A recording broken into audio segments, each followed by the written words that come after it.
Hi, welcome to the demonstration of flexible AC transmission using TSR project.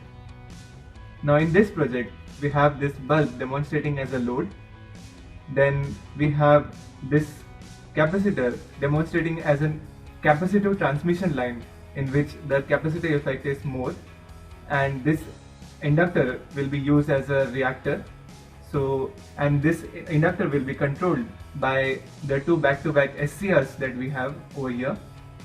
Then we have this zero crossing detector to detect the phase lag and lead of the AC transmission line. Then we have this current transformer to measure the current. Then we have this 12-volt transformer to power up the system. We have an 8051 family microcontroller which will actually measure the lead and lag of the voltage and currents so that we can calculate the power factor in various modes when the reactor is switched and not switched, and these all information will be displayed on this LCD. So now let us switch on the project and let's see how it works.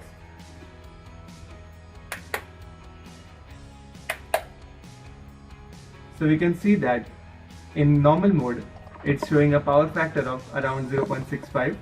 So currently, since the capacitive effect is more in the transmission lag, therefore the power factor is less, and hence the efficiency of the transmission line in transmitting the electricity is less.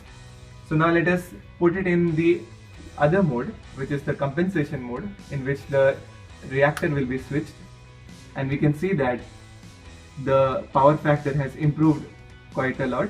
Since the power factor is more towards unity, we can say that the efficiency is better than the previous mode. So in this way how the project works. Thank you.